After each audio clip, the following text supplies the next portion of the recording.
poignant moment in our history here in the United States without change.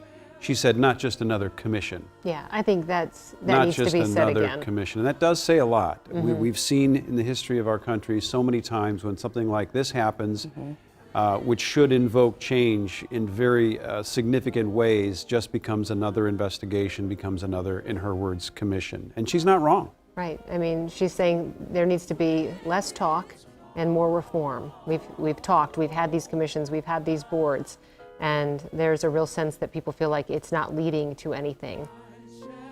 Quick reminder here what you're up against right here. 1 o'clock is a memorial service. This is inside the Trask Worship Center at North Central University. Paul Bloom is outside that facility right now as people come into it to say their goodbyes, their final respects, at least here in the Twin Cities, to George Floyd. Paul? Exactly, Randy. You don't see me quite on camera as we have it fixed on security, where it is a heavily secured area today. A very limited crowd allowed in. It's hard to see. I know you've identified some folks in the sanctuary. Now, I don't have a video feed of that, but I can tell you I think I recognized U.S. Attorney McDonald arriving. Of course, still a federal civil rights investigation underway. People are wearing masks today, so it's sometimes hard to identify some of the people we know. But basically, we're in this position. Organizers have invited us down here. This is the place, the sidewalk, where eventually we'll see George Floyd's immediate family arriving. We were told somewhere between 12:30 and 12:45. That has not happened in terms of their arrival. So I would have to imagine the start of this memorial service for George Floyd is getting pushed back. One thing, obviously, as I mentioned, the heavy security and needing to have credentials to get in. The security officers wearing that "We Can't Breathe" T-shirts.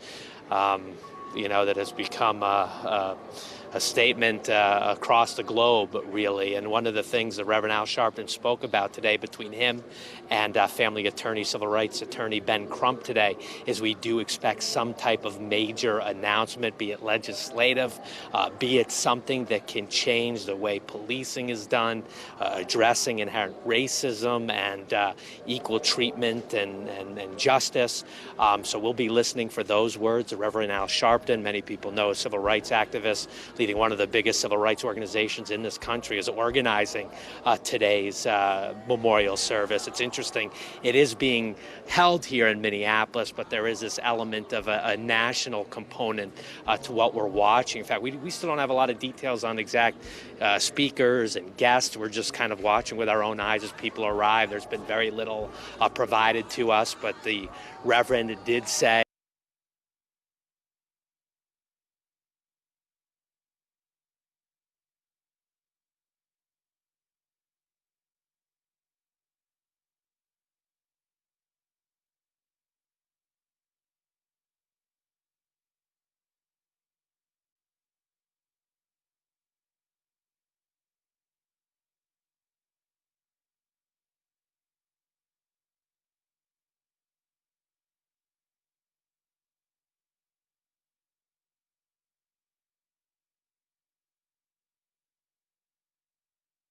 that happened to him at 38th in Chicago, reverberating across the globe. And I pointed out in an earlier hit, North Central University is a small Christian college. I don't think a lot of people know it. It sits in the shadows of U.S. Bank Stadium, but we're right off Chicago Avenue. So 3 miles down this road, down Chicago Avenue, is where George Floyd lost his life.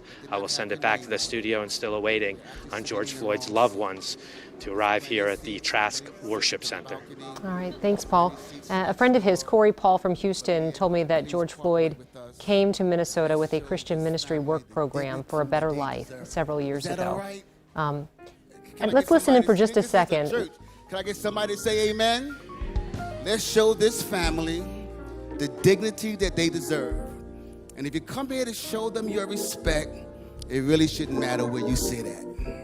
So thank you so much for your cooperation, and God bless you.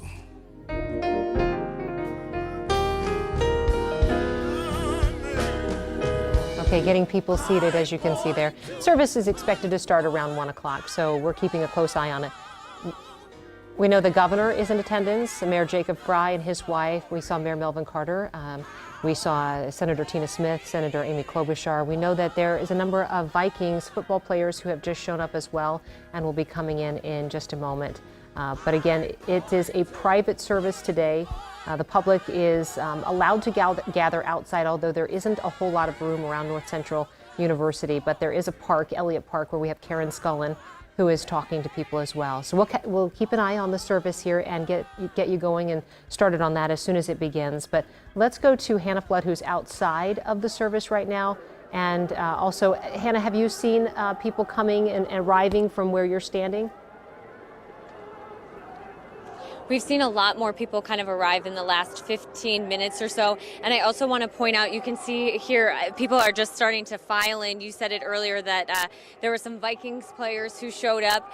And, you know, the last week and a half or so, there's been a lot of, protests, marches, a lot of loud chanting and calling for justice. But out here today, it really does feel like a funeral. It's kind of quiet and peaceful.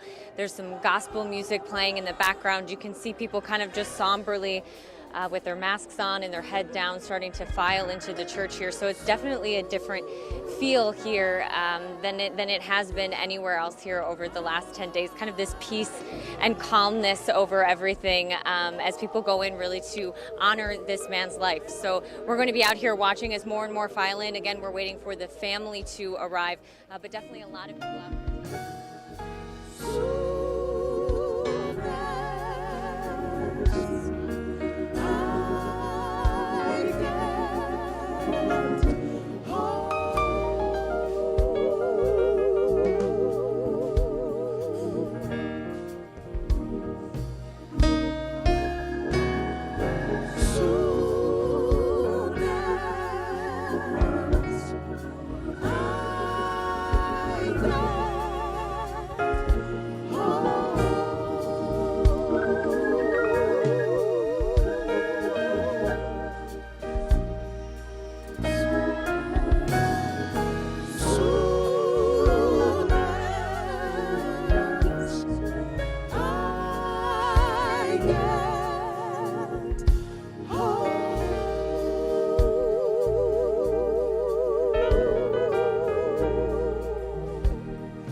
Into pieces, seen lightning flash from above,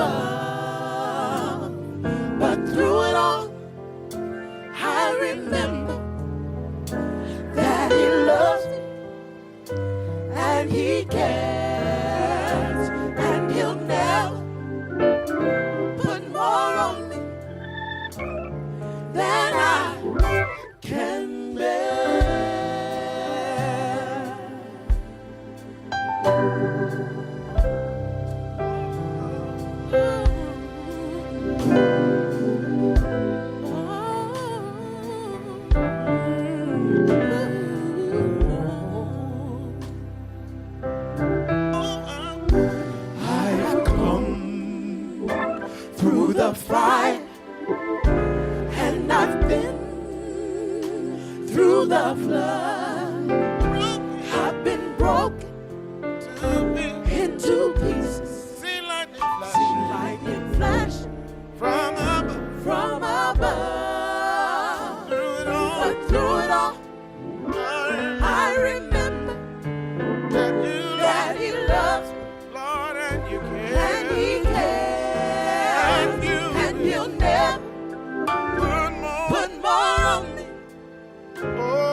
the flood.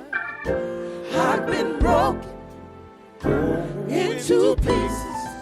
Seen lightning flash from above. from above. But through it all, I remember that He loves He loves me and He cares, and He'll never put more on me than I can bear. No, He'll never put more on me. Oh no, never put more on me. I never Put more on me. Oh, than put more on me. I never put more on me. Oh, never put more on me. No, He'll never put more on me. Never, never, never, never. His word said He won't. I believe it. I receive it. I claim it. It's mine. It's mine. It's mine. It's mine. It's mine. It's mine. It's mine. It's mine. Oh, He'll never put more on me. Oh, He'll never put more on me. I never put more on me. No, He'll never put more on me. I never put more on me. I never put more on me. No, He'll never put more on me.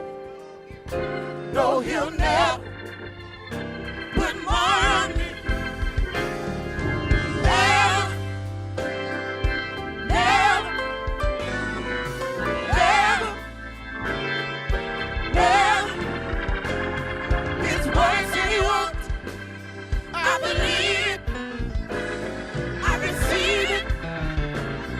I claim it. It's mine. It's mine. It's mine. It's mine. It's mine. It's mine. It's mine. It's mine. No, He'll never put more on me than I can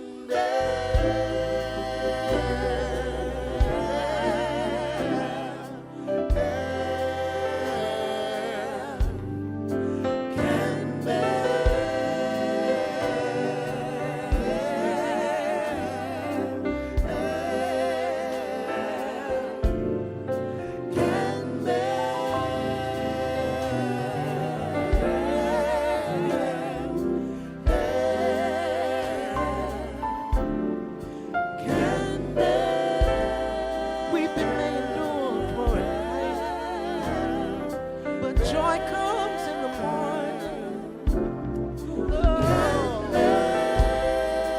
No, He'll never put more on you than you can bear. Oh, no, Lord, can't bear. Even though I walk through the valley of the shadow of death, said I will fear no evil. I will fear no evil. For God is with me. Oh, He is with me. Yeah, yeah. Said I'll never put more on you than you can bear. Oh, can bear. Oh, though He slay me, Yet will I trust him. I can bear it, 'cause he said I can.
That's why I'm saved.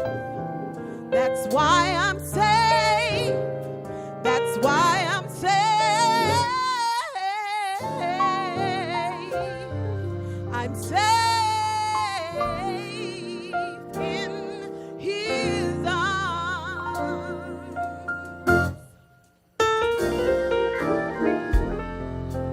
Because the Lord is my shepherd, I have everything that I need.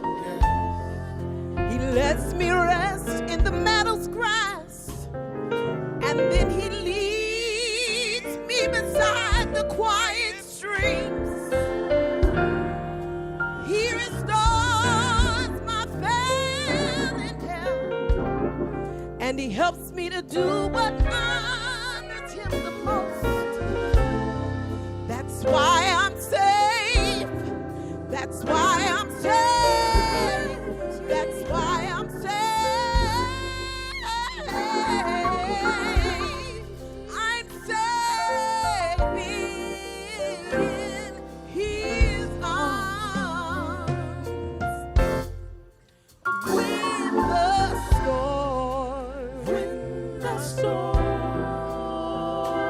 When the storms of life is raging, and the billows they begin to roll.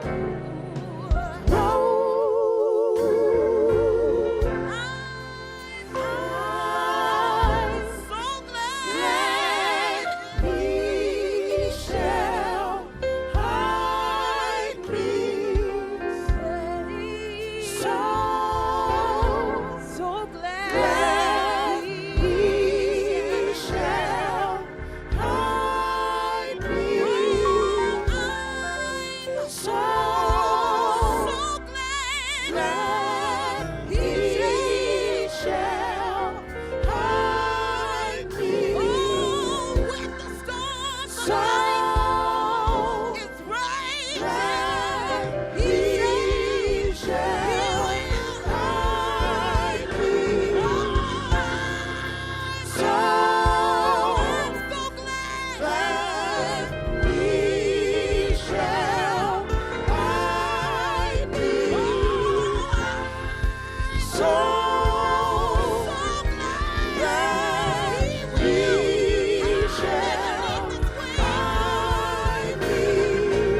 coverage of George Floyd's memorial service here in the Twin Cities. We're seeing the black limo pull up, the SUV pull up. George Floyd's family yet to arrive. We believe they have just done so here at North Central University. The ceremony going on inside the Trask Worship Center as we continue to watch.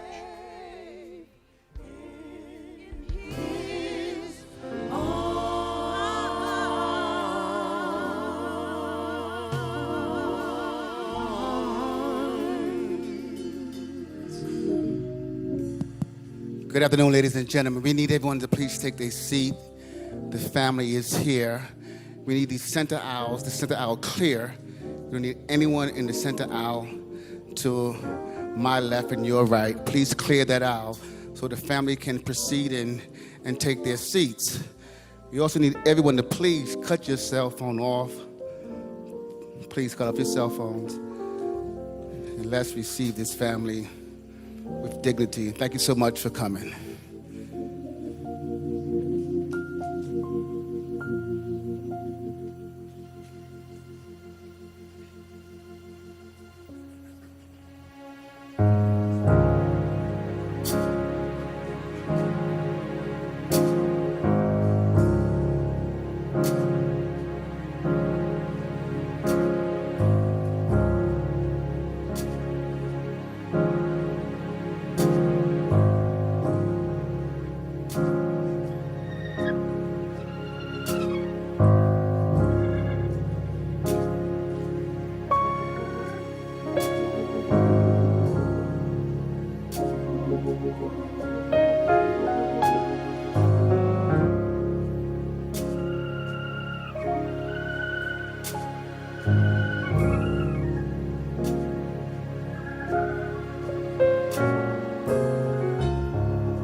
Excuse me, ladies and gentlemen. Again, we need you to socially distance yourself. It's every other seat. Please, ma'am, please, sir, if you're sitting directly next to someone, can you please socially distance yourself? Thank you so much for your cooperation. Thank you.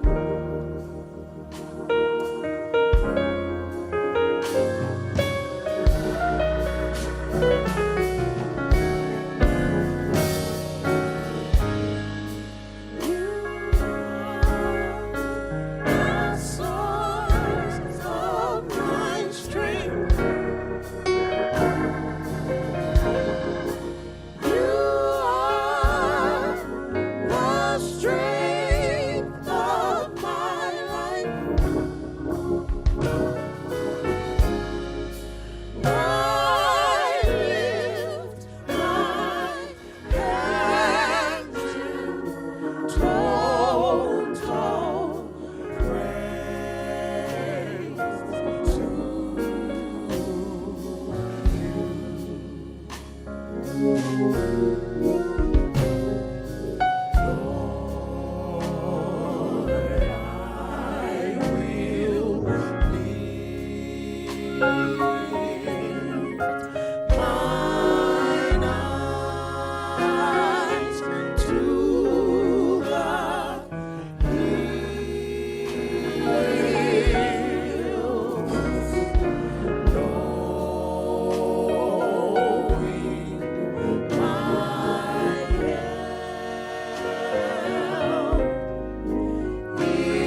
Good afternoon.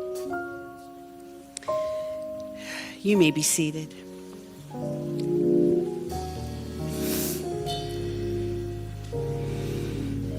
My name is Robin Wilkerson, and I am the co-chancellor of North Central University.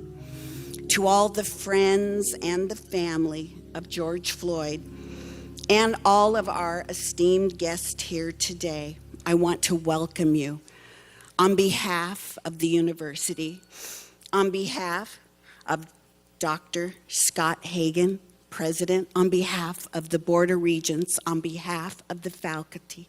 We're so grateful that you're here with us today.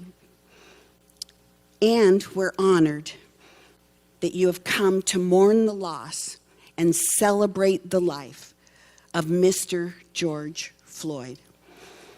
On behalf of everyone here, I want to personally express our deepest condolences for this tragic loss. Now, to open this service, this celebration of his life, we will have a scripture reading from Reverend Jerry McAfee, pastor of New Salem Missionary Baptist Church, followed by an opening prayer from Dr. Scott Hagin, president of North Central University, and a solo by Mrs. Tawana Porter.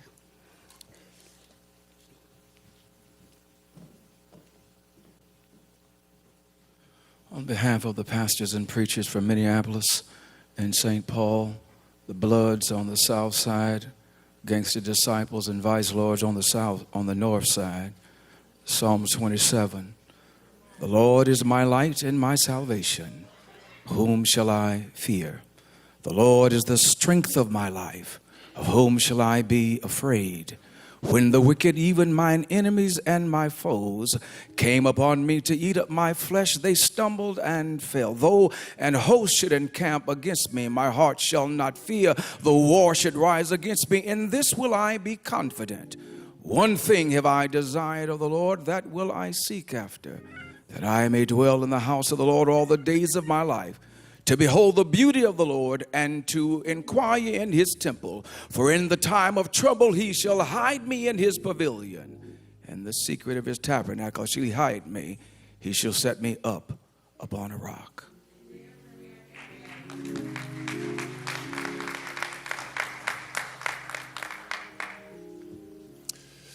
Just once again, on behalf of North Central University, I want to welcome the Floyd family to our campus. This is truly an undeserved honor for our university. I've been praying all week that this sacred space would become a table of healing for the Floyd family, for the city of Minneapolis, and for the world that is grieving beyond these walls. In just a moment, I want to offer a brief prayer. But before I offer that brief prayer, I just want to announce, as president of this school, the institution of the George Floyd Memorial Scholarship.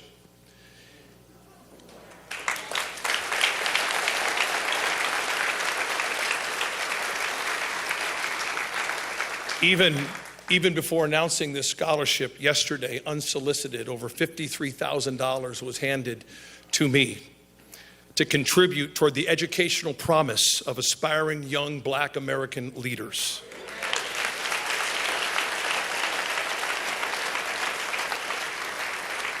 But here's what I really want to say. Far beyond North Central University, I am now challenging every university president in the United States of America to establish your own George Floyd Memorial Scholarship Fund.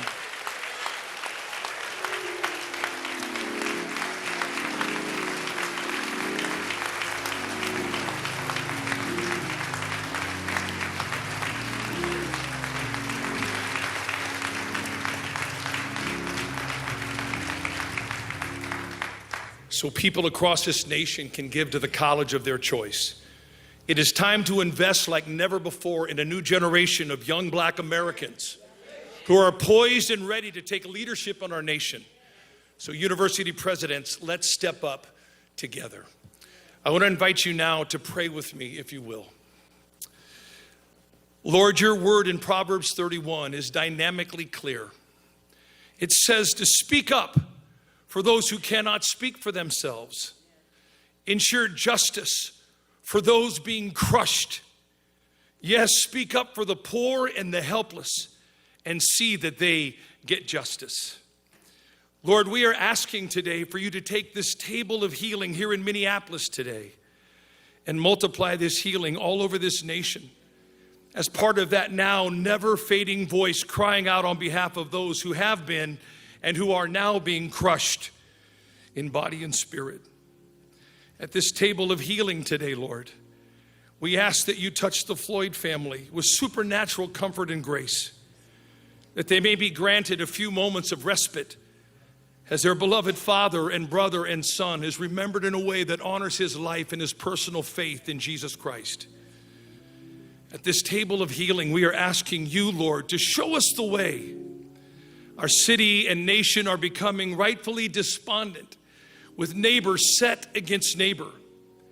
Help us to repent, not just seek to restore. As a nation, as cities, as universities, and as religious communities, heal, make new, and help us, oh Lord, rebuild our national family. And finally, Lord, at this table of healing today, we are asking you to search our hearts as pastors, rabbis, priests, imams, business leaders, politicians, and educators. Help us reconcile our failed witness and lead us forward as caring neighbors and diligent gatekeepers of mutuality and mercy. Guide this generation to change the national narrative on race and power and change all of our hearts until they match your heart. We ask all of these things in the name above all names, Jesus Christ. Amen.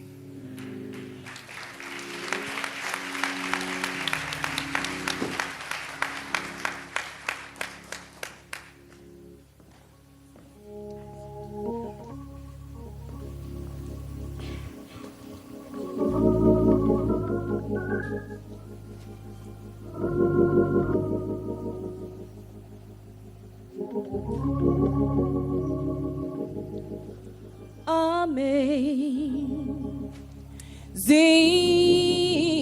grace, how sweet the sound that saved a wretch like me. I once was lost, but now I'm found. Was blind, but now I see. 'Twas grace that taught my heart to fear, and grace my fears relieve.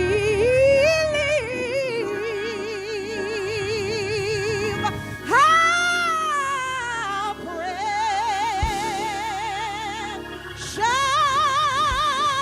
gift that grace appeared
Wonderful, wonderful, wonderful, wonderful.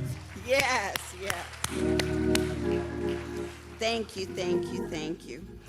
We're going to have the opportunity now to hear in just a moment from loved ones, friends, and family of George Floyd. But before that, I would like to welcome to the podium Attorney Benjamin Krupp for his remarks. Would you please welcome him? Thank you.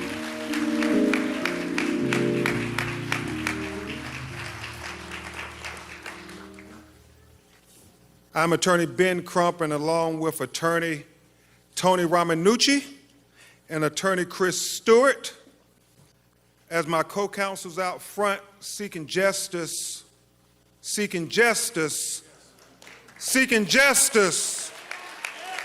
the family of George Floyd,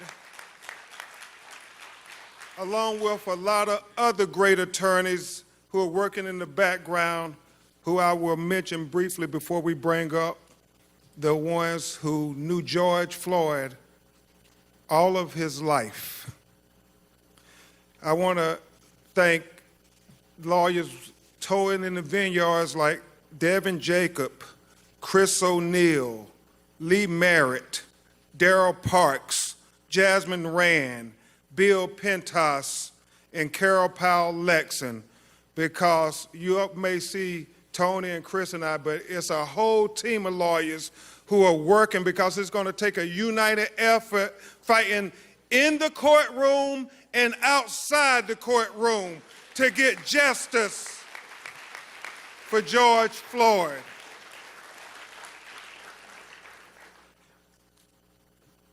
I would tell you all that because of the coronavirus pandemic, we have to stay on a strict schedule, and we all have to do this social distancing.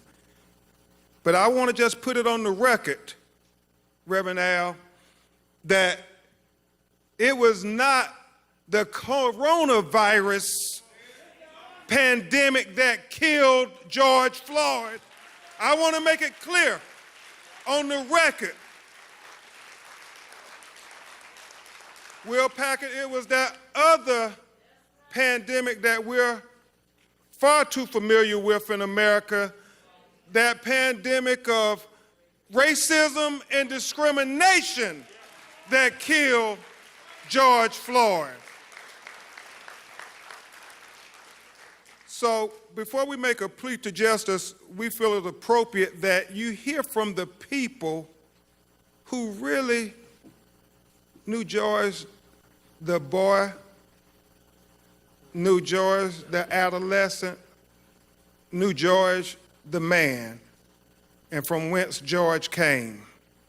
So I would ask that his brother Polonus Floyd, his brother Rodney Floyd, his cousin Sharita Tate, his nephew Brandon Williams, please come to the stage, and I would ask Attorney Tony Ramanucci and Attorney Chris Stewart to come and stand with me behind them as united they tell the world why we should celebrate the life of George Floyd.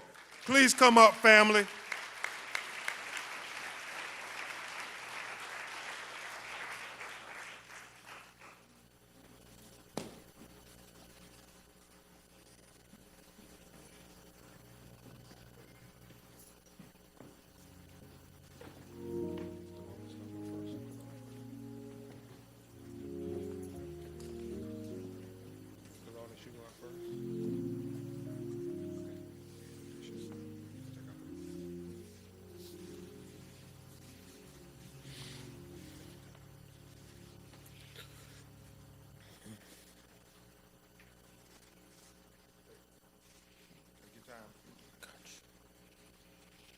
Well, how y'all doing first? My name is Polonus Floyd, brother of George Floyd.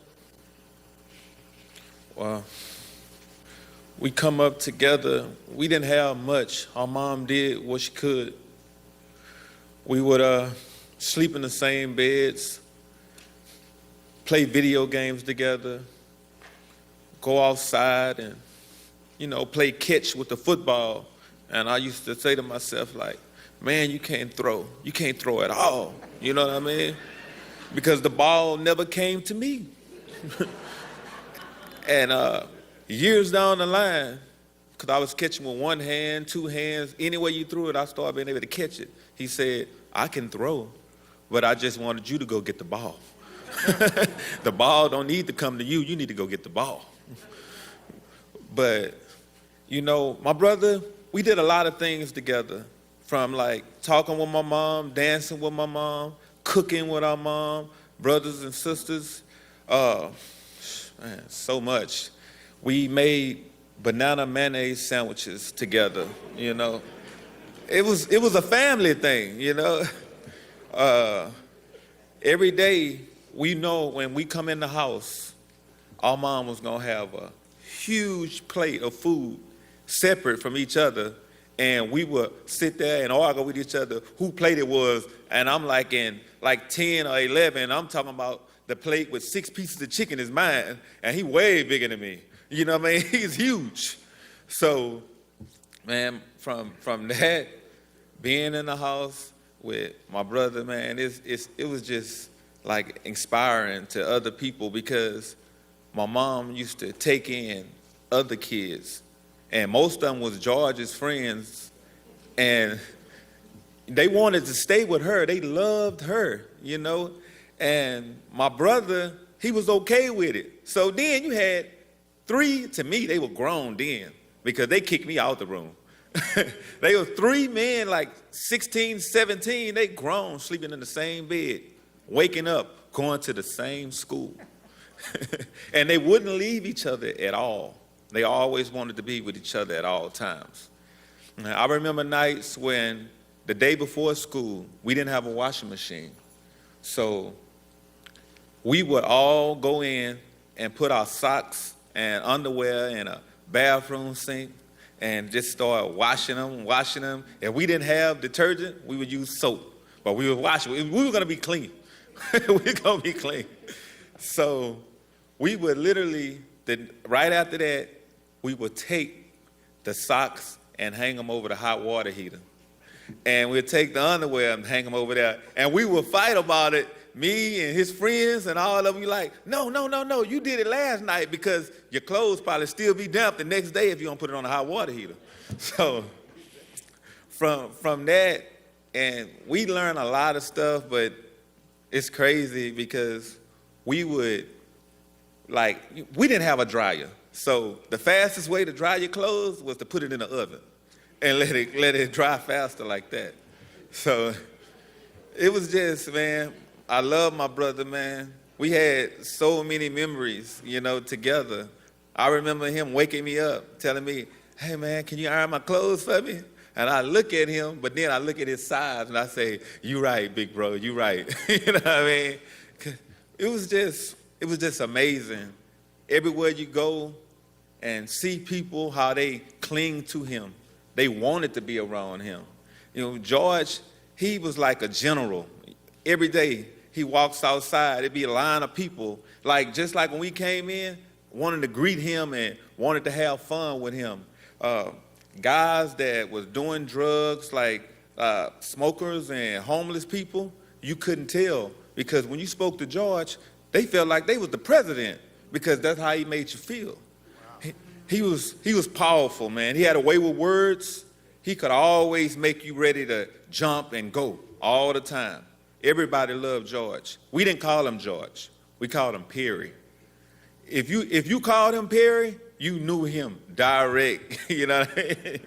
Because George was the name, everybody called him Big George, Big Floyd, Georgie Porgy. He had so many different names. But I'm going to go ahead and let... Go ahead. I'm not stopping you. Go ahead. I'm just, man, it's crazy, man. All these people came to see my brother, and that's amazing to me that he touched so many people's hearts.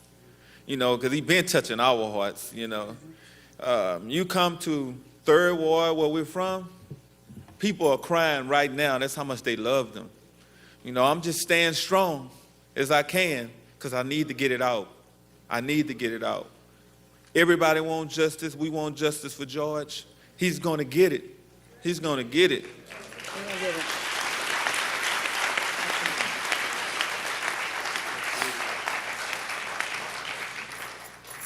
Good afternoon, everyone. I'm just going to echo some of the things that Falon has talked about, and that is that we come from a long line of large family members. Our mothers were siblings of 13, and if I can kind of fast forward a little bit, my aunt she lived in Houston, and she would always talk about being there, not having any of the siblings close to her. So my mother decided to move to the Houston area back early 80, 81. And so we came to Houston, and we were all excited that we could have somebody close to us, because the only time we really would see each other is like during the holidays or when people would travel to visit my grandmother. Long story short, I mean, we didn't have a whole lot, but we always had each other. And we always were taught that, we could always bring other people into the fold. Always, no one should ever go home without having a meal or having food. And so that's how, as he talked about, my aunt was someone in the community that everybody, they called her Miss Sissy. And all of the kids loved to come over there. And she ended up having, 30 or 40 kids that would come over there because they always knew that they could get something to eat if they came there. And not only food, but they could be loved and they could feel part of a fold. So we were raised to always welcome people in and to embrace other people. And so you could see, as all these people, no matter who you talk to, they will all say the same thing, and that George was somebody who was always welcoming, always made people feel like that they were special, and nobody felt left out. And he would enter into a room. Everybody would feel like they were special. He would embrace them. As I think about the thing that I will miss about him most is his hugs. Like, he was this great big giant, and when he would wrap his arms around you, you would just feel like, you were, everything could just go away. Any problems you had, any concerns you had would go away. So while we're all grieving, I just want to kind of highlight his children, Quincy, Javion, Tanjanika, Tyson, and Gianna, and his 3-year-old granddaughter, Journey. We all need prayer. But if I am honest about it, we are more concerned about his children and his grandchildren. So I ask that you pray for us as we go along this marathon to make sure that justice is served on George's behalf, or Perry as we call him. I ask that you pray for us and especially for their children. Thank you.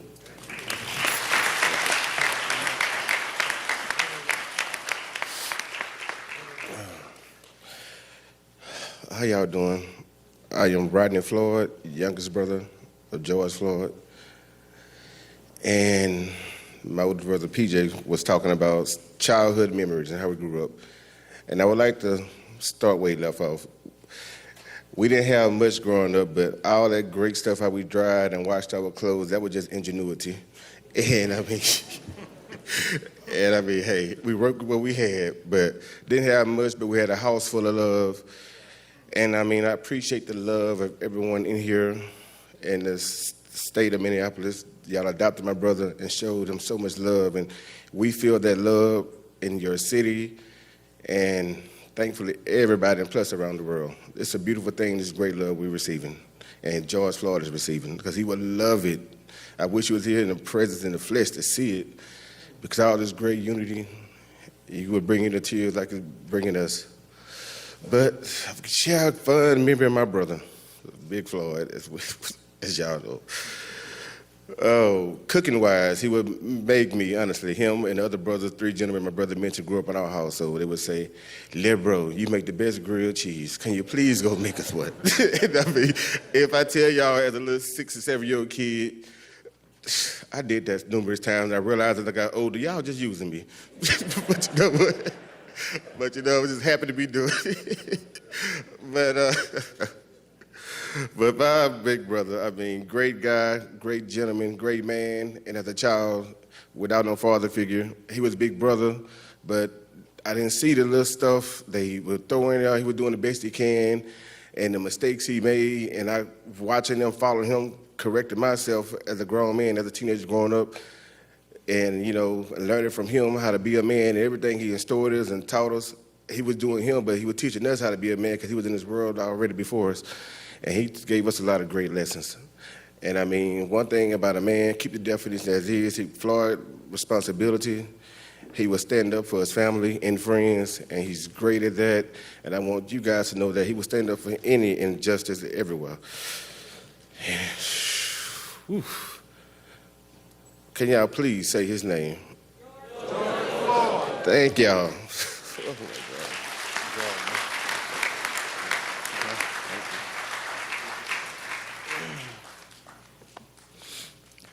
I'm Brandon Williams. I'm George's nephew.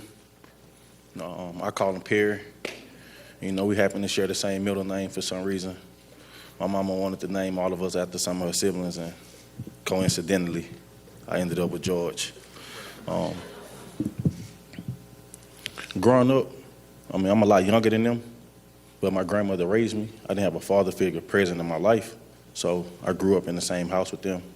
And, you know, my uncles were more of a father figure in my life. And with Perry being the alpha male, you know, I gravitated to him. Coming up, I played sports. He did.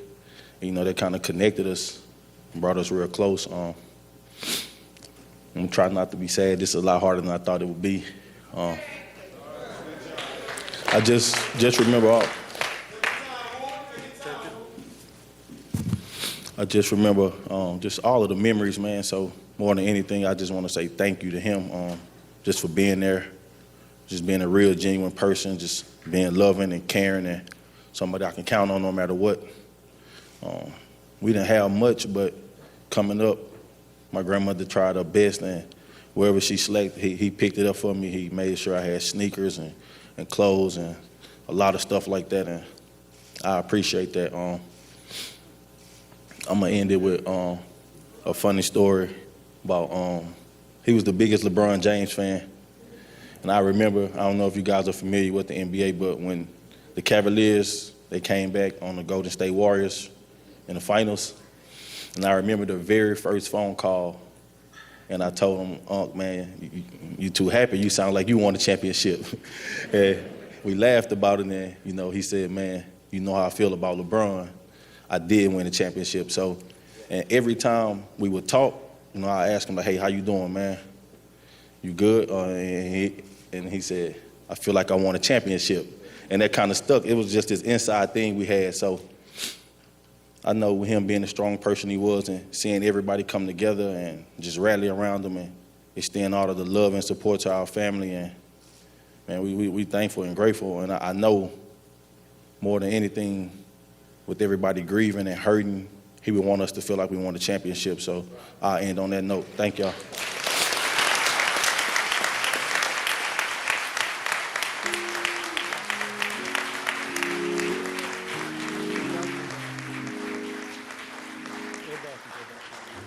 Y'all, please give his family another round of applause.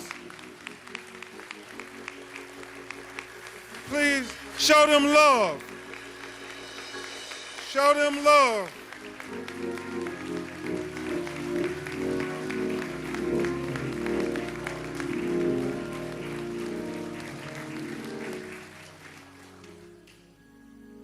Thank you all so much for bearing your hearts. If we learned one thing, the Floyd boys like to eat. And also, they had a conversation with Tyler Perry, and it was pretty profound because they said, "We are the big extended black family that you portray, Will Packard and others, on your movie screens, because we all need one another."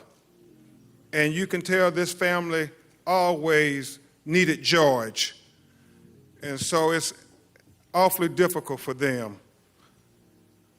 The plea for justice is simply this.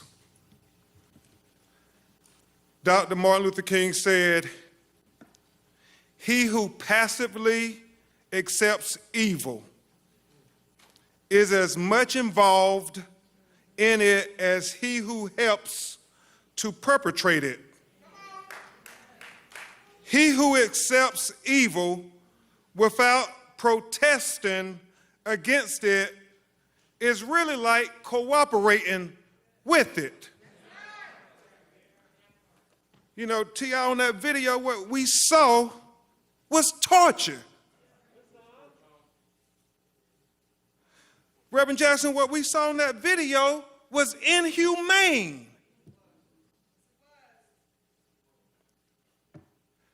Martin III, what we saw in that video was evil.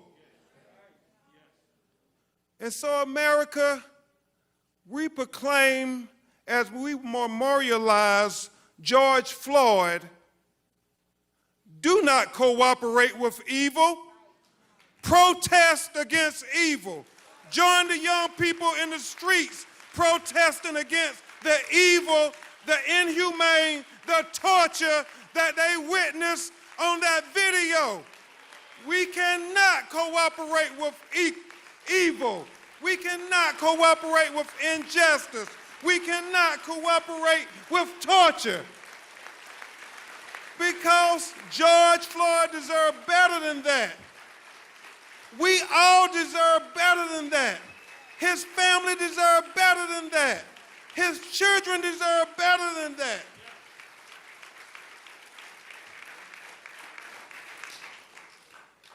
Steve, all George wanted from life is what any of us want. As Thomas Jefferson said in the Declaration of Independence, the unalienable rights endowed by our Creator, Tyrese, to life, liberty, and the pursuit to be happy on this earth. That's all George was asking for, like any and all of us. But he was denied those rights. And we will seek justice in his name. We will all, united as a people who are God's children, seek justice in his name.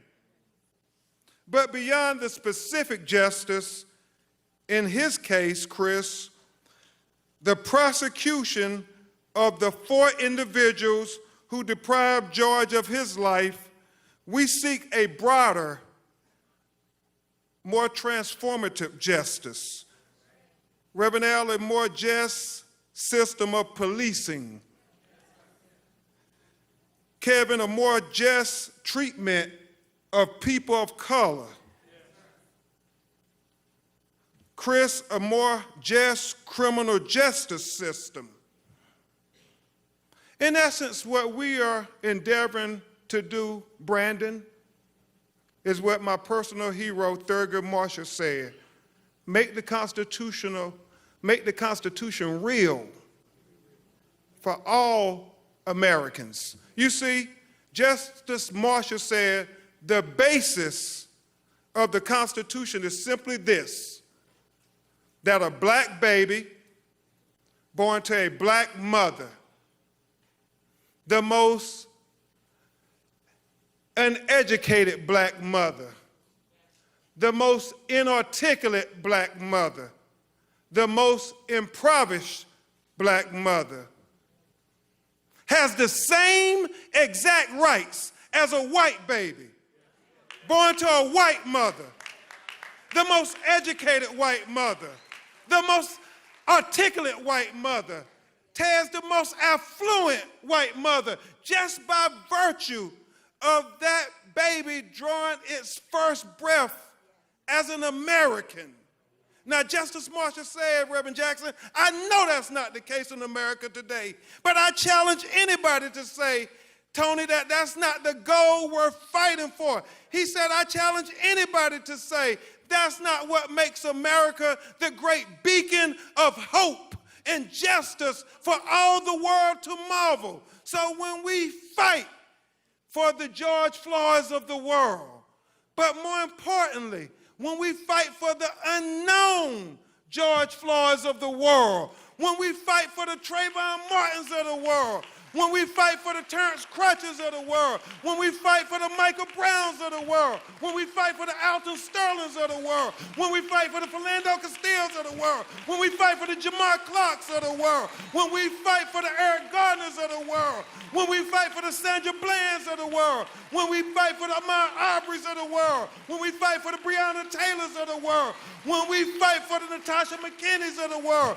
when we fight for the Stephon Clarks of the world, when we fight for the least of these, what we are really doing is helping America live up to its creed. What we're really doing is helping America be the great beacon of hope and justice for all the world to marvel. But most importantly, brothers and sisters, what we are doing is helping America be America for all Americans.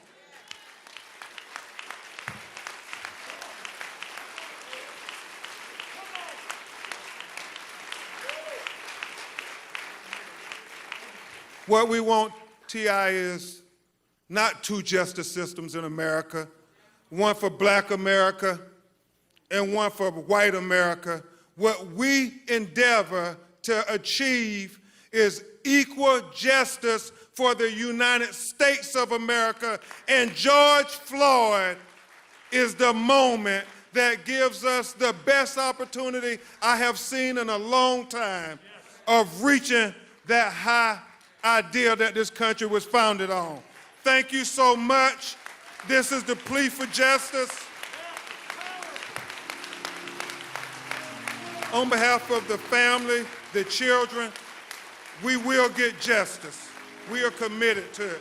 Now, I would introduce you to a man who really needs no introduction, who will eulogize George Floyd. He is a man who has fought for so many families that too many hashtags to remember. And when he gets the call, he always answers the call. Even when the cameras aren't around, even after the cameras are gone. Ask Eric Gardner's family. Ask Stephon Clark's family. Ask any of these families. The cameras have long gone, Tony, but Reverend Al continues to answer the bell when our people call. He is a leader that you see on TV commentating about our experiences, but more importantly, he is a leader who has lived our experiences, and because he have lived those experiences, that's what makes him so effective in commentating on MSNBC about our experiences. And he is going to talk about the experience of the terrible loss of somebody who should be with us today, and that is George Floyd. Please give a great round of applause for the Reverend Al Sharpton.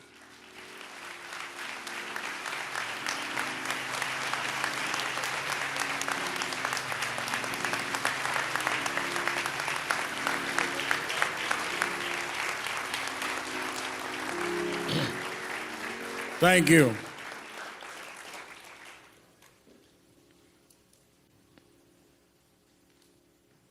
I want us to not sit here and act like we had a funeral on the schedule.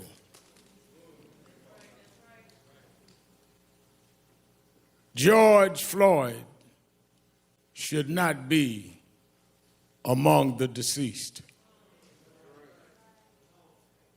He did not die of common health conditions.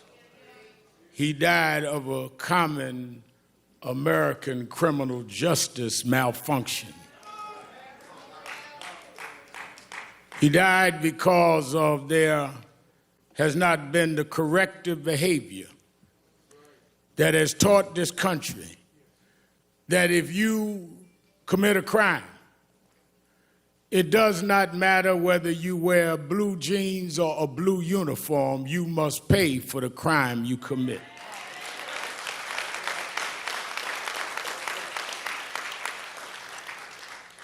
So it is not a normal funeral. It is not a normal circumstance, but it's too common, and we need to deal with it. Let me ask those of you that in the traditions of eulogies need a scriptural reference, go to Ecclesiastes 3rd chapter. First verse says, to everything there is a time and a purpose and season under the heavens. I'm going to leave it there. I saw somebody standing in front of a church the other day had been boarded up as a result of violence, held the Bible in his hand. I've been preaching since I was a little boy. I never seen anyone hold a Bible like that, but I'll leave that alone.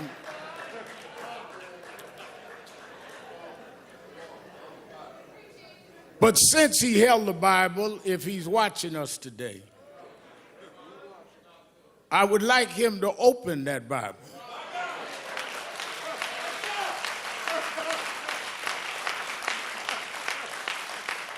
And I'd like him to read Ecclesiastes 3. To every season, there's a time and a purpose. And I think that it is our job to let the world know when we see what is going on in the streets of this country and in Europe, around the world, that you need to know what time it is.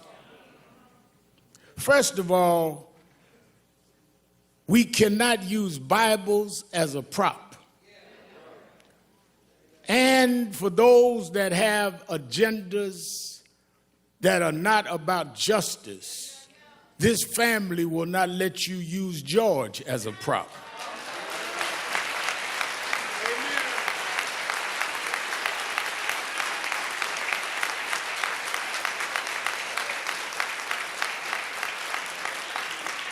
If you want to get your stuff off, don't use him. Let us stand for what is right.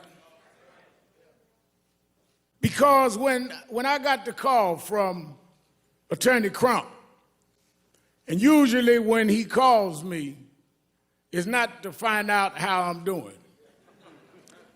It's usually because something happened that he wants National Action Network and I to get involved. And he explained to me what was happening with this case. And I'd already heard about it in the media. And immediately I said, well, let me know what you want me to do. He said, whatever you need to do. One of the things, Martin, that I've always had to deal with is critics would say, all Al Sharpton wants is publicity. Well, that's exactly what I want. Because nobody calls me to keep a secret. People call me to blow up issues that nobody else will deal with. I'm the blow up man, and I don't apologize for that. Because you get away too much with hiding things. Honey has talked about y'all putting clothes in the oven to have your clothes dried. Well, I didn't grow up in the third world, but I grew up in Third Ward. I grew up in Brownsville, and we had roaches. Now, I know Kevin Hart and some of the rich Hollywood folk here don't know what roaches are, but we had roaches, Ludacris. And one thing I found out about roaches is that if you keep the light off, if you're in the dark, a roach will pull up to your dinner table and have a 5-course meal. So I learned one of the ways to deal with roaches is if you cut the light on, I could run them roaches and track them down. And I've spent all my life chasing roaches all over this country.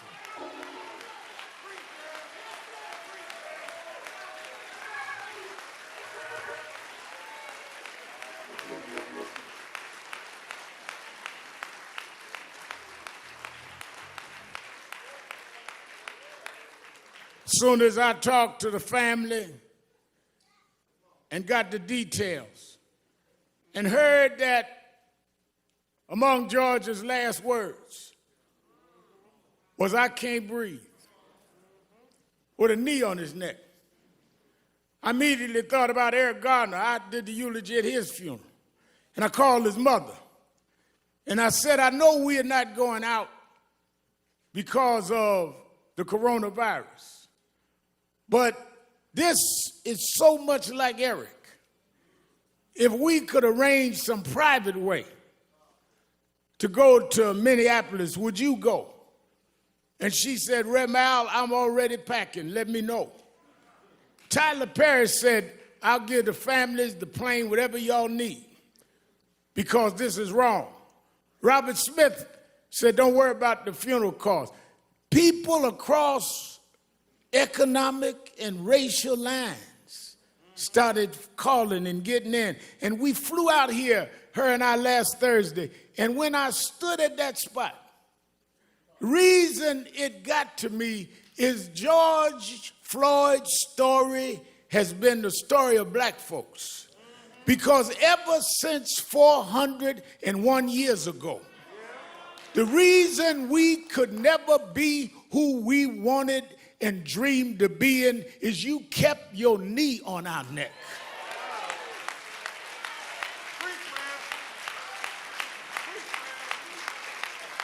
We were smarter than the underfunded schools you put us in, but you had your knee on our neck. We could run corporations and not hustle in the street, but you had your knee on our neck. We had creative skills. We could do whatever anybody else could do, but we couldn't get your knee off our neck. What happened to Floyd happens every day in this country, in education, in health services, and in every area of American life. It's time for us to stand up in George's name and say, "Get your knee off our necks."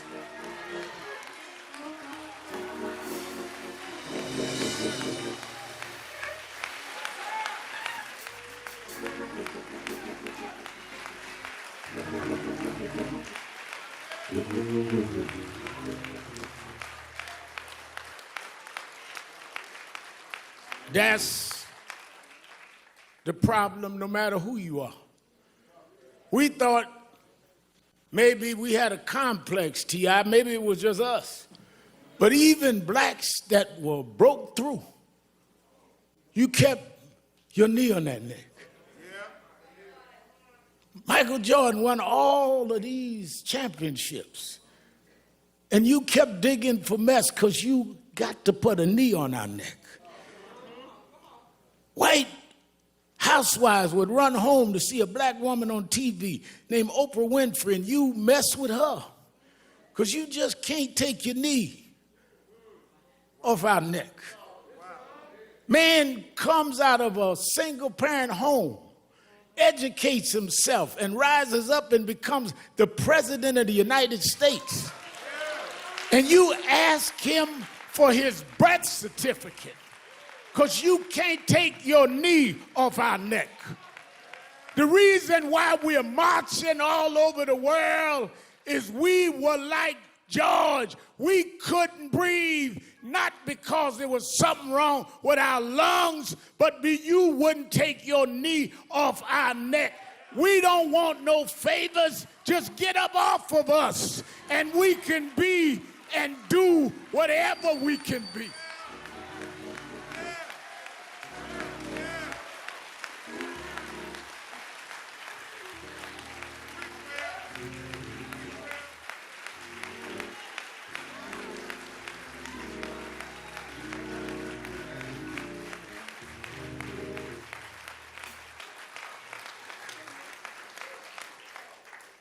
There have been protests all over the world.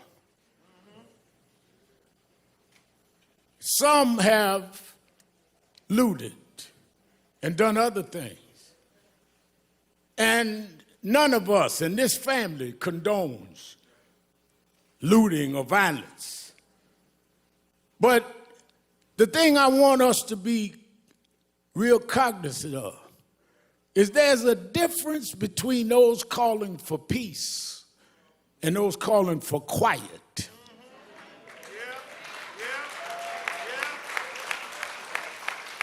Some of y'all don't want peace. You just want quiet.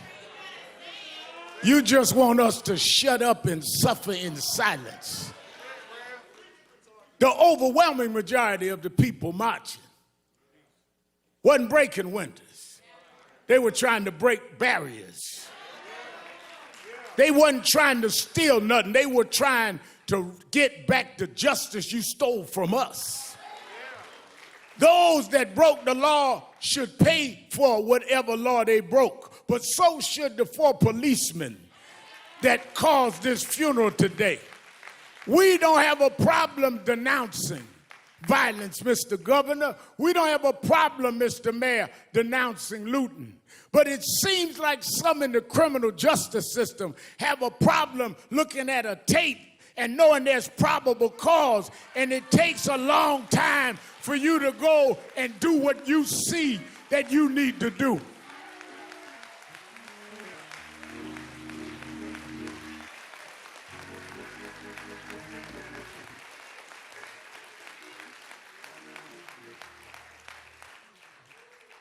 But I'm one that has been Crump said.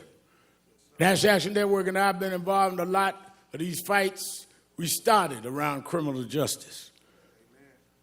I did speeches and eulogies at most of the funerals that we've had in this space in the last couple of decades, and led the marches and did what we had to do. I look at Martin III, we went to jail together fighting these fights, like his daddy went to jail before. But I'm more hopeful today than ever. Why? Well, let me go back. Reverend Jackson always taught me, stay on your text. Go back to my text, Ecclesiastes. There is a time and a season. And when I looked this time and saw marches where in some cases young whites outnumbered the blacks marching, I know that it's a different time and a different season.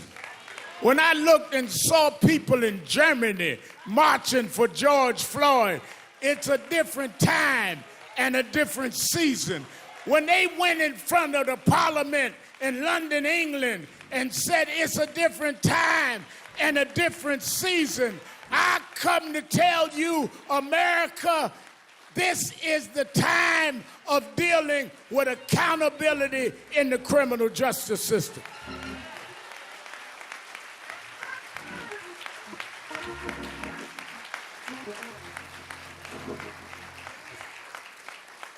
Stephen, years ago, I went to march. And I remember a young white lady looked me right in the face and said, "Nigga, go home." But when I was here last Thursday, and Miss Carr and I was headed back to the airport, I stopped near the police station. And as I was talking to a reporter, a young white girl, she didn't look no older than 11 years old. She tagged my suit jacket. And I looked around and I braced myself. And she looked at me and said, "No justice, no peace."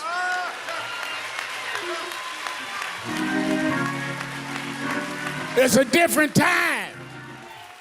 It's a different season.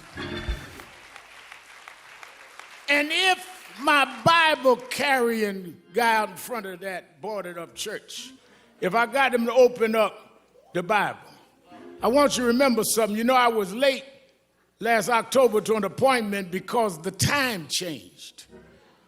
And I was still, my watch was on the wrong time. You know, once a year, time goes forward.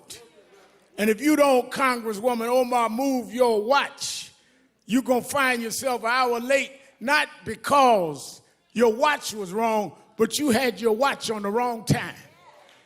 Well, I come to tell you that are sitting in Washington talking about militarizing the country, thinking that you can sell wolf tickets to people who's had enough of abuse. I come to tell you, you can get on the TV, but you on the wrong time. Time is out for not holding you accountable. Time is out for you making excuses. Time is out for you trying to stall. Time is out for empty words and empty promises. Time is out for you filibustering and trying to stall the arm of justice. This is the time. We won't stop. We're going to keep going until we change the whole system of justice.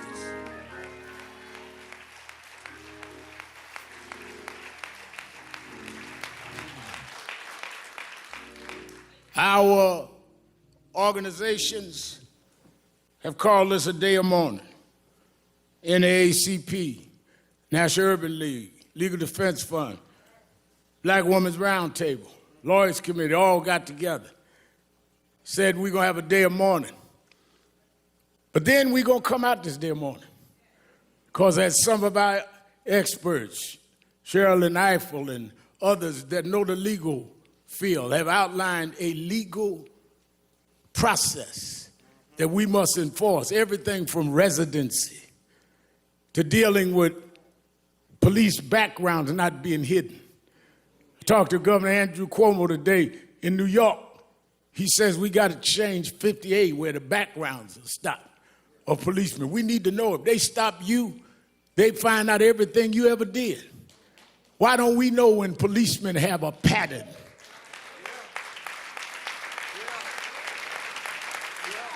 We got to go back to consent decrees. Under the Obama administration, they had put certain cities with patterns and practice under consent decrees. Reverend Jamal Bryan, I know when he was pastoring there in Baltimore, that they put it under consent decree. One of the first things that happened in the next administration was they stopped the consent decrees. We have specific policies that need to happen. Therefore, I'm glad Martin III is here today, because on August 28th, the 57th anniversary of the March on Washington, we're going back to Washington, Martin. That's where your father stood in the shadows of the Lincoln Memorial and said, I have a dream. Well, we're going back this August 28th to restore and recommit that dream, to stand up, because just like at one era we had to fight slavery, another era we had to fight Jim Crow, another era we dealt with voting rights, this is the era to deal with policing and criminal justice. We need to go back to Washington and stand up, black, white, Latino, Arab, in the shadows of Lincoln, and tell them this is the time to stop this.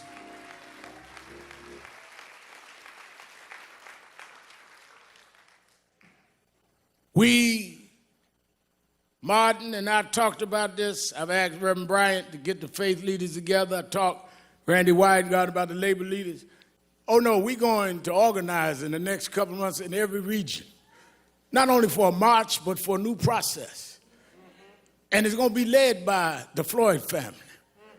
And it's going to be led by the Garner family. And it's going to be led by those families that have suffered this and knows the pain and knows what it is to be neglected. And it's going to be getting us ready to vote not just for who's going to be in the White House, but the State House and the city councils that allow these policing measures to go unquestioned. We are going to change the time. Let me say this to the family who has shown such great grace and real level and balanced thinking. And that's why I want them to help lead this. And I think one of the greatest thinkers of our time, Dr. Michael Eric Dyson, I've asked come and speak. We need to break down, because y'all don't know what time it is. Y'all are operating like it's yesterday. And the reason y'all late catching up to what these protests means is because you didn't turn your clock forward. Talking about make America great. Great for who and great when? We gonna make America great for everybody for the first time.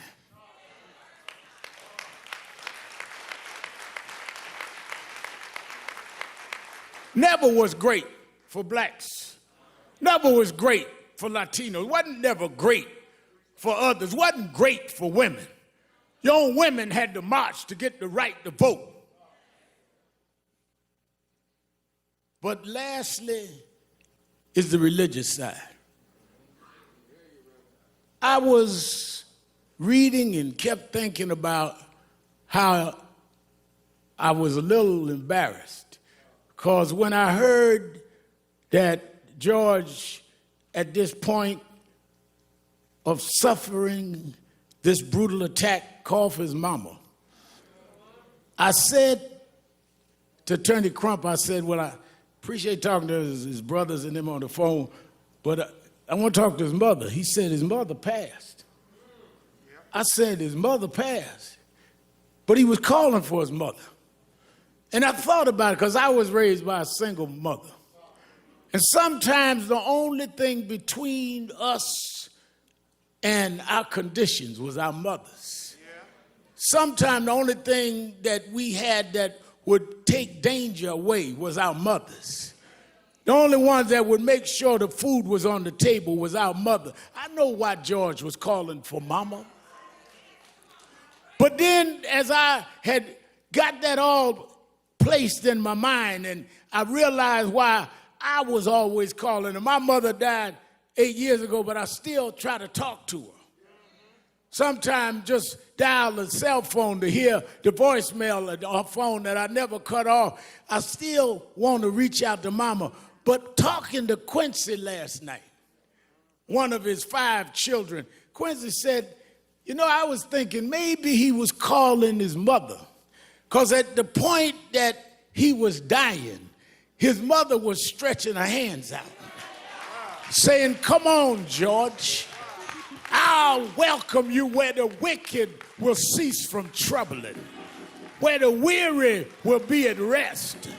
There's a place where police don't put knees on you, George. There's a place that prosecutors don't drag their feet. Maybe mama said, come on, George. There's a God that still sits high, but he looks down low and he'll make a way out of no way. This God is still on the throne. The reason we can fight, I don't care who's in the White House, there is another house that said if we'll fight, he'll fight our battles. If we stand up, he'll hold us up. So as we leave here today, I say to this family, I know that years ago we told them, Reverend Jackson told us, keep hope alive. Yeah. Then I know that President Obama wrote a book about hope. But I want you to know in my life, there's times that I lost hope. Things can happen like this that'll dash your hope. But there's something that is sister to hope called faith. Faith is the substance of things, hope for, the evidence of things unseen. Faith is when you got a pile of bills and no money, but you say he will provide all of my needs. Faith is when you got no medicine in the cabinet and you're sick in your body, but you say he's a doctor that never lost a patient, and he'll dry tears from my eyes. Faith is when your friends walk out, when your loved ones turn their back, but you say, I don't believe he brought me this far to leave me now. We didn't come this far by luck. We didn't come this far by some fate. We come this far by faith, leaning on the Lord, trusting in his holy word. He never failed me yet. From the outhouse to the White House, we come a long way, God will, God shall, God will, God always has. He'll make a way for his children. Go on home, George. Get your rest, George. You changed the world, George. We're going to keep marching, George. We're going to keep fighting, George. We done turned the clock, George. We going forward, George. Time out.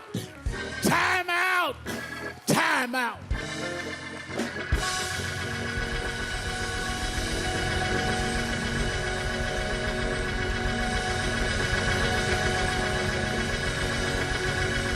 Hezekiah Walker.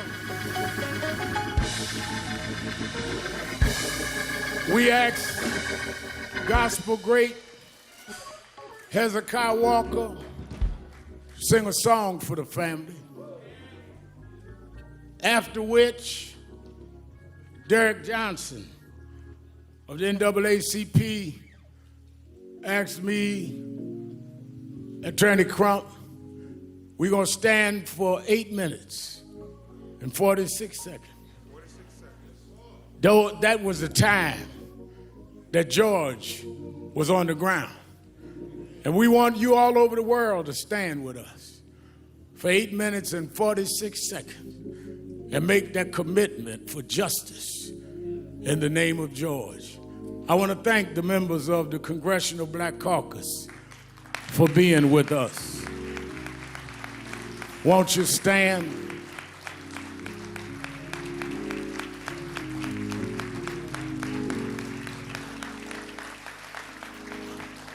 I want to thank the son and heir and co-convener, Dr.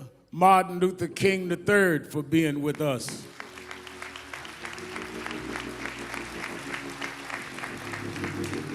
I want to thank the mayor and the governor and their brides for being with the family. Senator Amy Klobuchar of the state of Minnesota. I want to thank my mentor and one who's fought this fight for more than a half a century. Reverend Jesse Lewis Jackson is with us. And his spokesman for Rainbow Push, Jonathan Luther Jackson. I want to thank from the entertainment world, Kevin Hart. He told me don't mention he's here, so don't clap. Stand up, Kevin. We joke each other. Brother Beloved, stand up, brother. Brother Ludacris.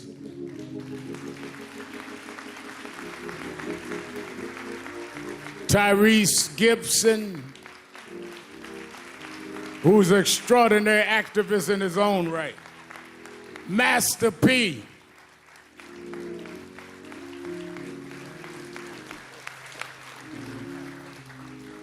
The one and only, the creative genius, Will Packard, is with us today.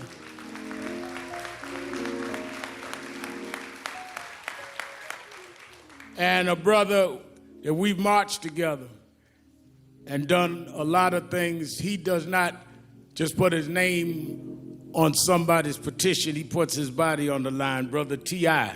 is in the house.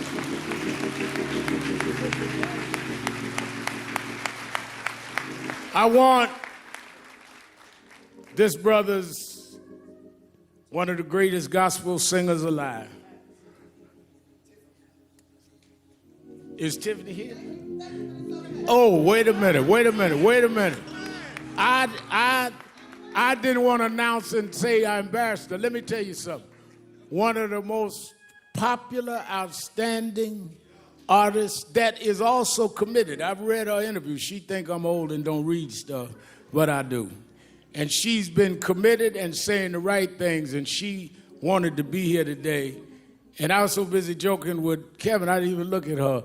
Let us welcome our sister beloved, Sister Tiffany Haddish is in the house.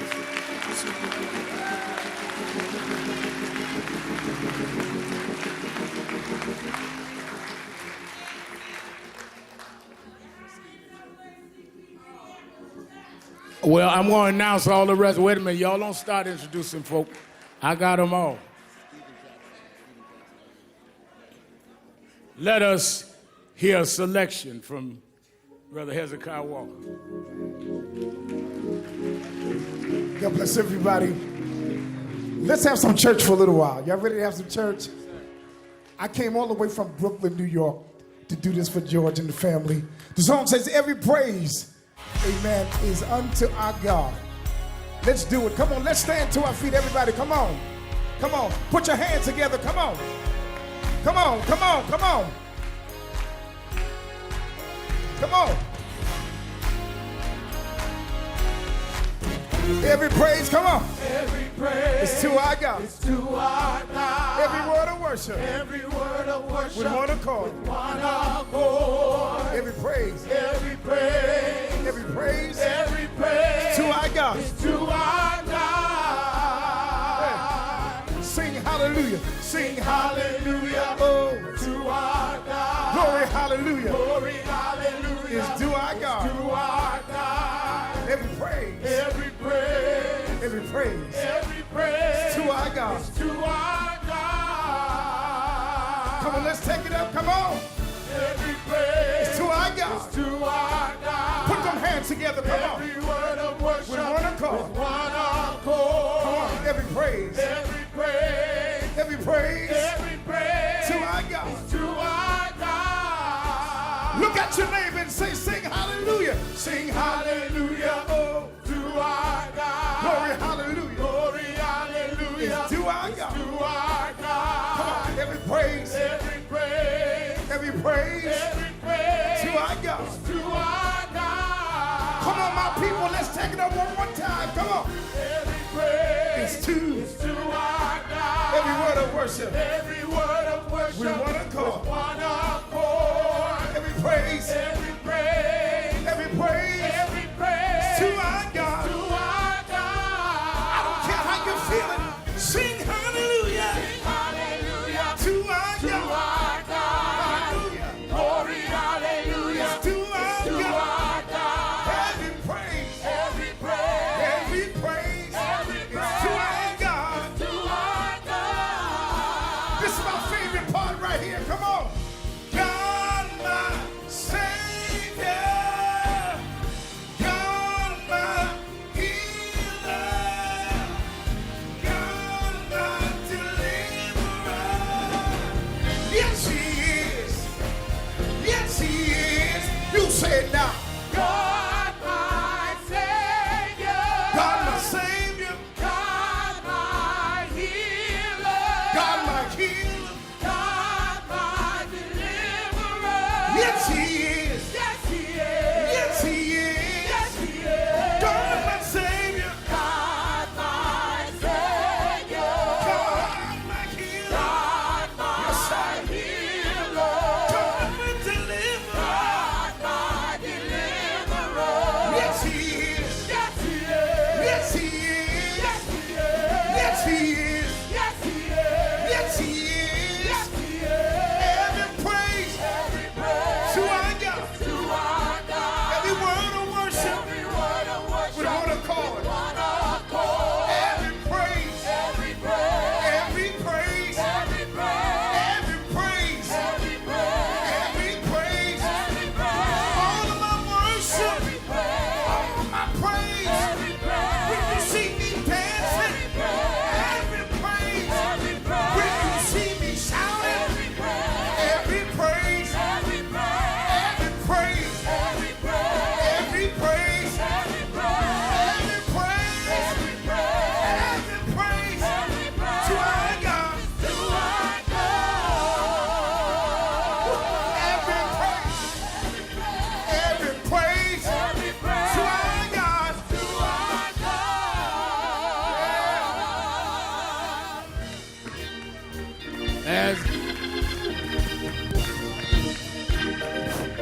As Mike, all right, as we remain standing, I want to recognize Clyde Bellecourt of the American Indian Movement. Brother Bellecourt, we're honored that you came. Thank you. And let me say, they recognize someone yelled out the state chair of the NAACP, and many of Black Lives Matter, many of the grassroots organizations that have been doing the protests on the ground in Minneapolis and around the country.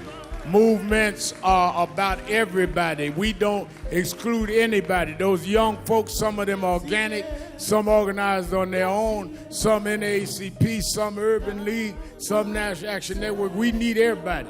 This is not a competition. This is a movement. And we need to stop our competing and start fighting the real enemy. Thank you for doing what y'all are doing. When I got here, they were marching, and they kept marching. They didn't need nobody to come organize something. They organized, and we're going to stay organized. And I really thank them for their work. We want to pause for 8 minutes and 46 seconds. I want you, because of the pandemic, I'm not going to ask you to take hands, but I want you to stand next to someone with the right distance.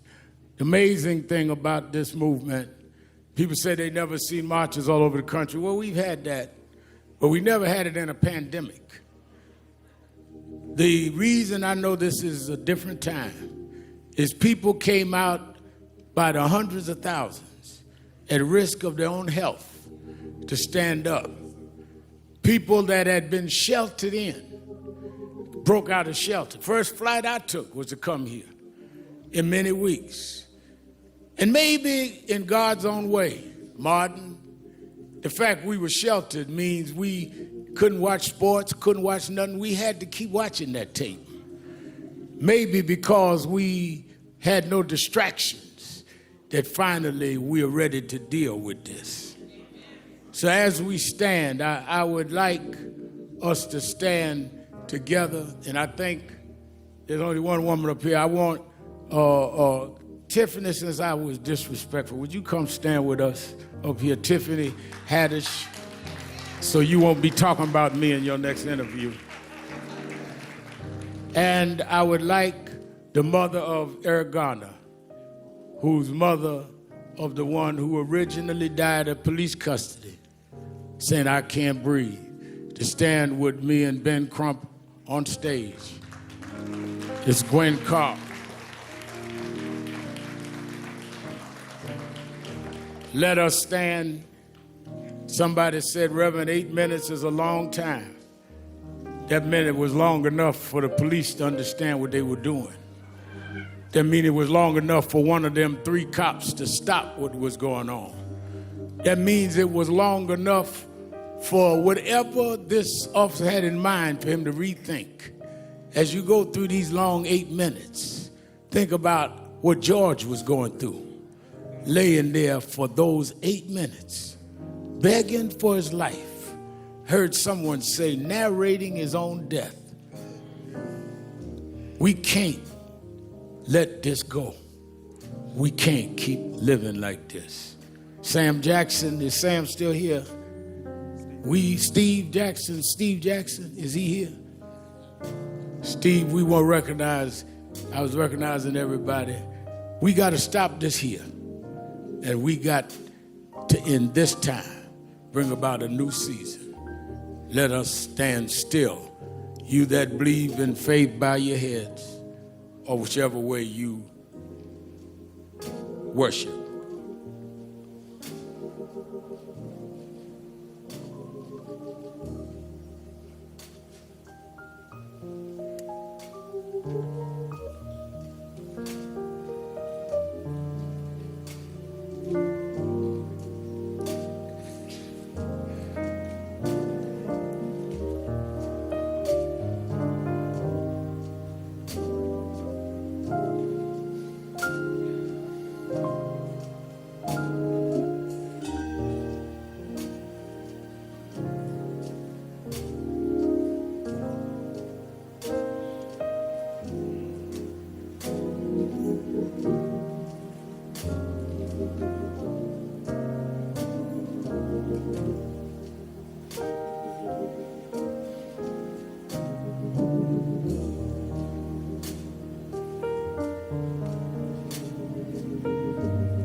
That's a long time. If we've calculated with the clock here, that's how long he was laying there. There's no excuse. They had enough time. They had enough time. Now what will we do with the time we have? As we usher the family out, please let us take them out first. They have to prepare to go to North Carolina and then back Houston, where we will do the final services. They appreciate you all for coming. Let everybody else be seated but the family. Reverend Bryant, will you come quickly? Give us a benediction. Just a benediction. And we're going to take the family out. Everyone else remain in your seats.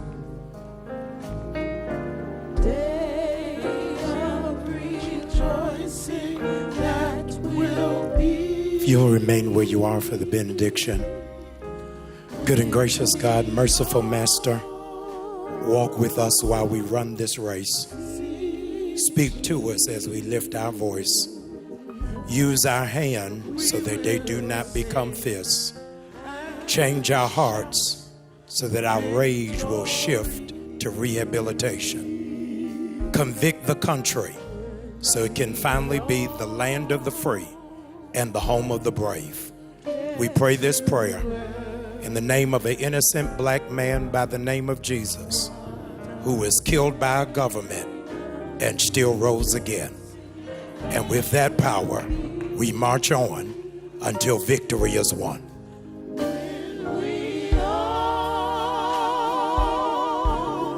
Let's usher the family. Excuse me, we need everyone to be seated except the family. Please, everyone, please be seated except the family. Let's, please, everyone, please remain in your seat as we escort this family out. Thank you so much. Please, we need everyone to remain seated.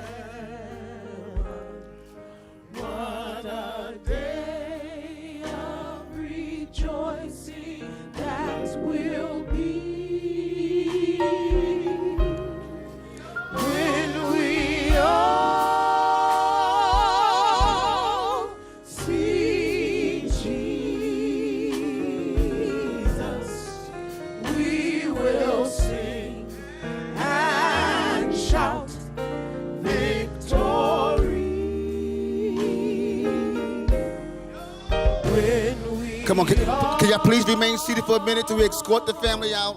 Please, let's escort this family out. Thank you so much for your cooperation. Thank you so much. What a day of rejoicing.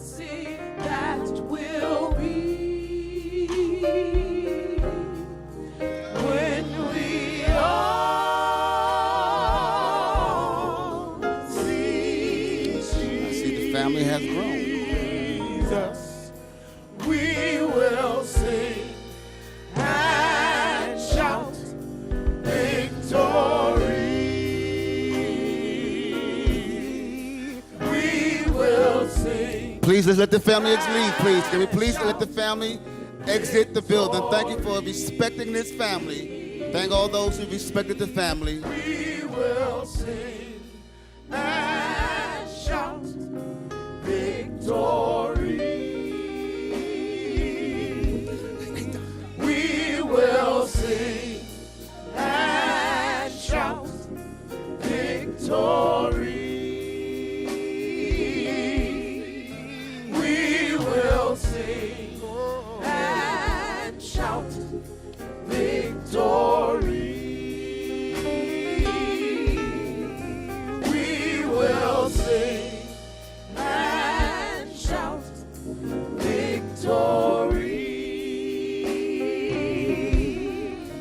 We will sing and shout victory. Thank you so much. God bless you all.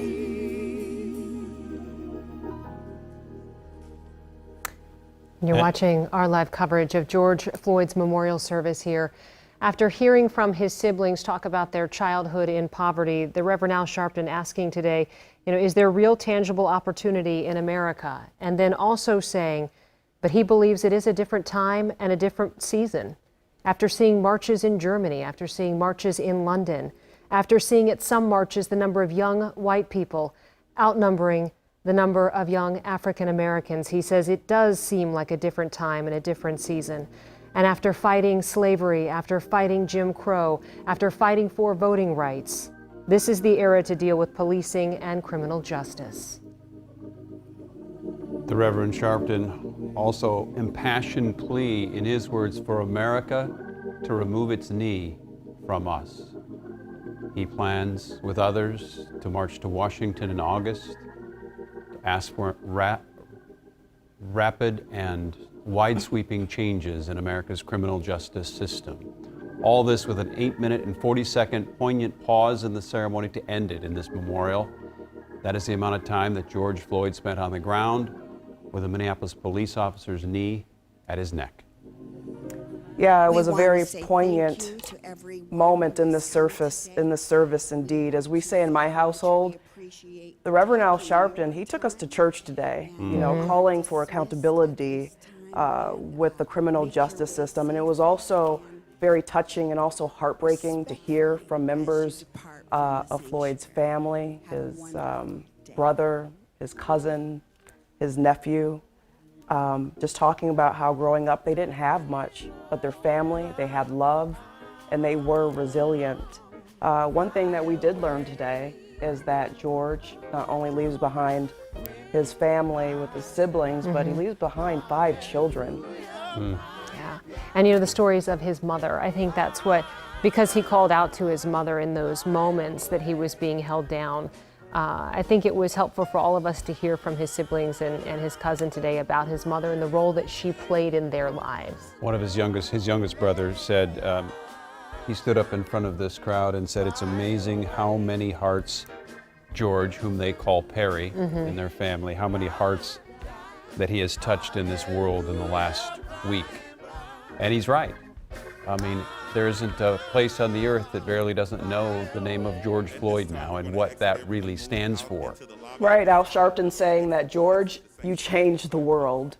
And a number of dignitaries, local, national, you had members of the Congressional Black Caucus there, the governor of Minnesota, Tim Walz, Senators Amy Klobuchar, Tina Smith, and then you had a number of folks there from the entertainment world, Kevin Hart, Master P, rapper and activist T.I., actor Tyrese Gibson, actress and comedian Tiffany Haddish. I mean, a lot of people came out to show their support during this very difficult time, this time where the nation and the world is mourning the loss and also celebrating the life of George Floyd. And for those that knew him, they said he always had a big personality to match his giant size. He stood at 6'4", 6'5", and that when he was growing up in the Third Ward, People came to him and he treated everybody with the same kindness, that people were just drawn to him. And yes, now the whole world does know his name. Should be noted here that Dr. Scott Hagin, the president of North Central University, where this was taking place, has established the George Floyd Memorial Scholarship at that university, but probably bigger than that, he challenged all university presidents all around the country, at every university in the United States, to establish the George Floyd Memorial Scholarship to advance young African American youth and minority movements across the country. Yeah, Dr. Hagin saying today that it's time to invest in Black Americans, young Americans, young Black Americans. And as we heard from people who are outside this service, just members of the public who wanted to show the family that there was a big crowd there to honor him. You know, we had one woman say, we've had enough commissions. It's time for real change. Attorney Benjamin Crump, representing the family and really probably representing a much larger family of those that are challenging the rest of the country for changes in how we look at diversity, how we look at racism in this country, and more broadly, the criminal justice system as a whole. Attorney Crump said we will seek justice in George Floyd's name as we watch George Floyd's casket being removed from the ceremony and from a memorial that challenged so many people today and brought many people together. His body will be taken to North Carolina, where he has family, where he was born, and then he'll be taken to Houston, Texas for a service on Monday. That's, of course, where he grew up and where he still has family and many, many friends. And a lot of people watching this service from all over the world. I was on Twitter and I saw photos and videos of folks at a park in Brooklyn, thousands of people watching the service from a big screen. I mean, the impact that Floyd's death is having, I mean, it's just ripple effects. Mm-hmm. And we hope they were able to broadcast the signal into 38th in Chicago, the scene where he died on May 25th. Leah Bino's out there today, and she said they were working really hard to try to get a broadcast up through some speakers for people who've been there at the memorial site as well. So we hope that they were able to do that today. We were able to follow the beginnings of this. It started really around about noon today in preparation for those that were gathering here. We have reporters outside North Central University in two different locations. Karen Scullin is also at Elliott Park nearby. A lot of folks from around Minnesota, Twin Cities in particular, gathering, noting that this was a invitation-only closed memorial service, but just wanted to come by and really remember George, be near where Minnesota's goodbye to George Floyd would be held, and it was an interesting moment there for a lot of folks as they saw his family come in. They saw, as BC noted, a line of celebrities. We saw some Minnesota Vikings come in as well as some really well-established civil rights leaders in this country, in the Reverend Al Sharpton, Jesse Jackson, Martin Luther King Jr. III, many people that have been at the forefront of the civil rights movement, and they were here today. All right. And I know that we have Karen Scullin, who's been outside in the overflow area where members of the public can come and just be part of this to pay their respects. And so, Karen, I'm curious from your perspective outside today, were you able to hear the service, and what are people saying? Oh, absolutely. You could hear it. The service was being blasted on huge speakers, so it was loud and clear, and there were hundreds of people here.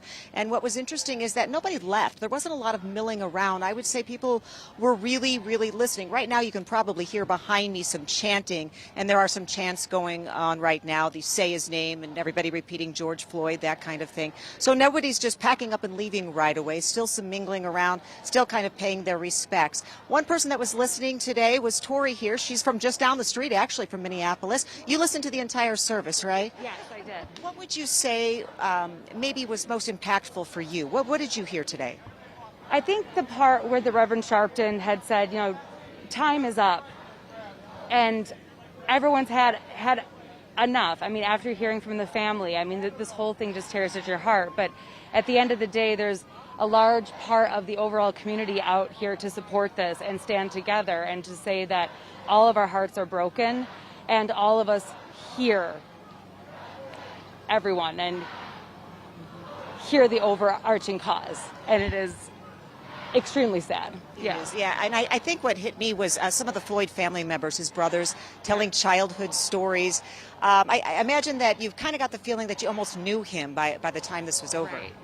Yes, it absolutely gave a far more human element to the whole thing. And yeah, it was extremely touching. And hearing those stories and knowing that this is a person's brother, he's a person's son, he's a person's father. He's a person, period, the end. And this should not have happened. And time is up. Important for you to be here today? Yes, it was very important. Yes, thank you. Tori, thank you so much for being with us today. And I think she said it best. You know, it was very unified out here. People were listening to the messages that were being told, the speakers inside. Certainly a lot of reaction, I'd say, when Reverend Sharpton was using the phrase, get off our neck, over and over again. Certainly a lot of reaction from the crowd out here. But again, always peaceful and really just respectful to the service that was going on inside. Back to you guys. Exactly what they had hoped for. I think there was a tremendous amount of people that that protested peacefully, rallied peacefully. Let's see if we can go up. See if we can go up above the ceremony, up above North Central University in just a second to see what that crowd that circled around there, as Karen pointed out, as we go back inside Trask Worship Center at North Central University. It was a very touching ceremony, a memorial service, but poignant in many ways, and the words of all of the speakers really resonating, and as we heard from the woman that Karen just spoke with, resonating to all Minnesotans and all that were able to listen to it. You know, there were those personal moments where you got to learn more about his life, but then there was also that call to action today. Yeah. So now we're going to turn things over to Hannah Flood, who's also outside of the university there, North Central University. It looks like you have someone who has something to say, Hannah. Yeah, I did. Hey, I'm here with David. David, you were out here, you listened to the whole service. What kind of stuck out to you? It was that the whole wait, approximately 9 minutes, right? We had to stand there. And so I kept looking at my time, like, you know, when is this going to expire, right? Like, 9 minutes is a very long time.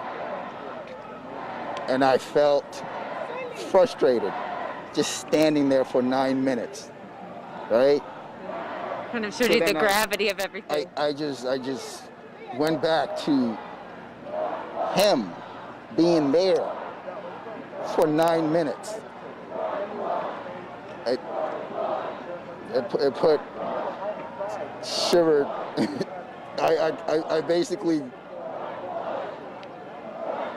I can tell it's I can't even, like, I'm trying to talk about it now and I don't have words, but that's what he had to go through.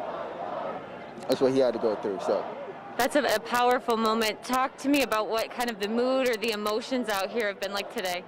Just looking at all these different faces and people of different colors and creeds, right? So it's one other thing it's not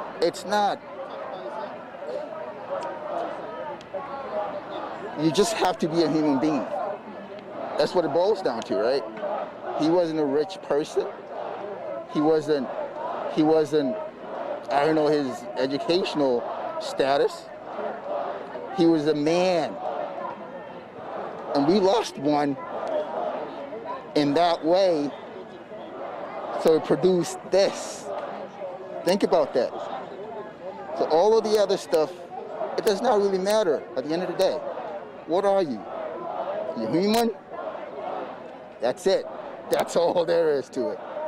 Yeah. Did you feel kind of that human connection, that unity here? I did. I said it's different kinds of people. It's old, it's young, it's female, male, it's black, white, it's everything. And that's amazing to see.